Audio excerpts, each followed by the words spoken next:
Hi, welcome to a day in the life of a startup founder. I received this direct message from Instagram from one of my followers, and it completely catapulted my productivity to the point that I got up immediately, got dressed, got me some breakfast, came to the library. So I'm here now, and I'm going to do two things that's going to help me get more clarity in my business today, and I want to take you along with me. So the first thing I'm going to do is finish out this landing page that I created last week. I just have to add some links to some of the buttons that I have on there. And then the second thing I'm going to do is start my pitch deck, which I'm actually very excited about. So I totally forgot that I actually also have to send over a lease agreement to one of my tenants. I am a property owner as well, and I have to balance that business side, two different businesses that I'm currently involved in. It's a little bit easier being a real estate investor versus a startup founder of a tech company. So I do have to do that and some other administrative things. I think I'm going to go ahead and send the lease agreement, review it, send the lease agreement through DocuSign. Then I'm going to go ahead and start on the landing page through Squarespace, and then I'm a first-time vlogger. And then I'm going to start the pitch deck, but I'm way more excited to start the pitch deck over those two other things, but we're gonna get it done. So we're gonna start with the lease agreement for my tenant, and then I'm gonna move to the other two things.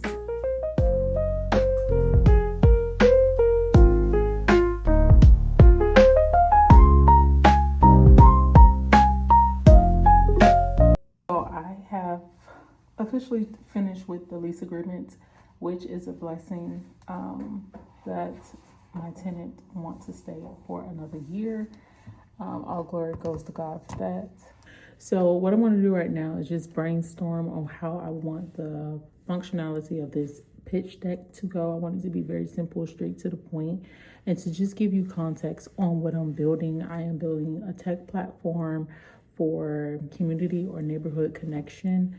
And my target audience is everyone in the ecosystem of people who are chronically disengaged from things and have historically not engaged in civic engagement at all, or usually left out, or just a lack of understanding. I want to create a tool that allows people to engage more effortlessly, and to also help with creating more impactful programs, more niched programs. I think we have some really good evidence-based programs that exist. However, as far as the implementation process or reaching some people who have never been a part of these research studies, anything of that nature, I want a tool so that it's like a hub for each geographic area so that it can engage more effortlessly. So that's what I'm creating. And I have already created why is my shoulders up? I have already created a prototype. I've spoken to some developers, so I'm looking for some funders to help with building or funding the MVP. However, if you are in this space and you can give advice on if I should build the MVP, validate the idea, then look for funding, or should I look for funding, use that funding to create like a more structured MVP, which is a minimum viable product, and then test it or use it. I'm trying to figure out which one I should do. I'm not in a rush. I'm weighing my options well, but I'm just trying to figure that out. So if you have any suggestions on those two different paths, let me know. So I'm going to get started on the pitch deck, and I think for the first title slide, I just want to have one sentence of exactly what we're doing.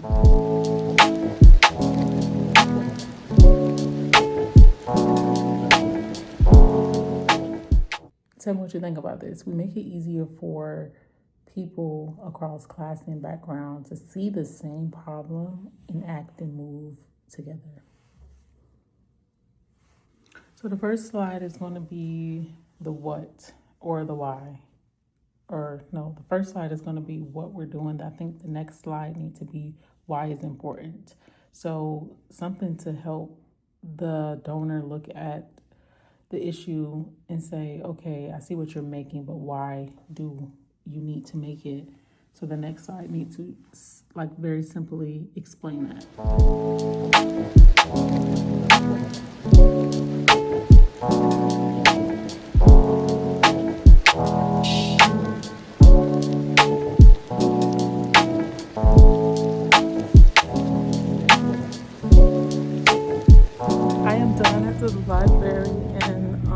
that was a really good session. I was in there for, I think, 2 hours. And I was able to draft my entire pitch deck on how I want it to go. So that was good. And I'll put the list of how I structured the pitch deck here. And I feel better than I did before, now that I have an understanding of different ways that I have to pitch to investors versus pitching to, I do need some researchers on my team, what it looks like to pitch to them. I didn't get to start or even look at the landing page. However, in the middle of me doing the pitch deck draft, I did get an email of someone that can potentially help, because like I said, I do have the landing page drafted inside of Squarespace. I just need more assistance with visibility. I wasn't happy with the outcome, which I gave myself grace because clearly it's my first time doing it. I don't know what I'm doing. I have no experience in like graphic design truly, so I'm more of the visionary when it comes to business related what I'm building. I have all of the vision. I know the design and how it should be implemented and created, but not really the actual administrative and tech design of it. So I am true a business founder, not a technical founder. Like, I have zero technical background. I actually have zero business background, but I feel like that is more, it's obviously easier to grasp. I don't know if it's normal, but when I'm going through the process, I feel like that pitch deck was more of like a brainstorming process, is laying everything out. I feel like it's different from my original business plan, because my business plan was stemming from just my graduate degree in community psychology, and just it was more academic based because that was the foundation of the idea that I have. But the pitch deck is more towards people who's not academically savvy or even care for academic jargon. However, what I'm trying to say is that after each session, it feels different. Like I'm carving out a different angle in my idea, but I feel like I have a headache. I do something for 30 minutes and I feel overwhelmed, or I feel defeated, or like, oh my God, this is a lot every single time. However, I can say I did enjoy the process. So I guess that's what it's all about. Like, as long as you're enjoying it. And also, I left this in my car and I just took a sip of it and it's nasty. So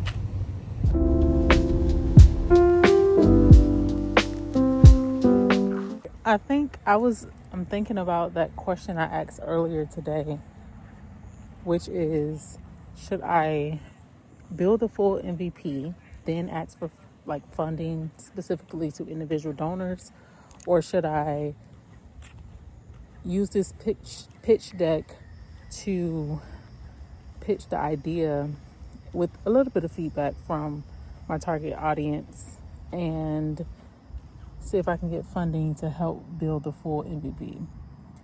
And I don't know, I'm still trying to figure out what I should do exactly. However, I have created when I create the focus group, I think it'll give me more feedback. I think it'll give me more feedback on exactly what I should do. But right now, the way that the pitch deck is set up, the draft that I've done today is pretty much asking for the entire funding amount that I will need for the first version of the MVP. You never know. Maybe someone out there understands the vision and want to start to invest before I actually build a full MVP and put it and release it and launch it. If it's an opportunity where I can create some type of tangible product other than what I've already created, because I have created a prototype through Figma, I'm going to do the focus group, which is going to be another source of like a tangible minimum viable product. Yeah, so if I do something different, I can use that and put that inside of the pitch. So far, I'm still unsure exactly what I would do. We'll see which way it goes. Thank you so much for watching this video. I am going to continue on in my journey being a solo founder of a tech company. I'm going to be sharing everything that I'm learning, all the dilemmas, everything that I'm doing. I'm going to be sharing it here. So follow along. Thank you. Bye.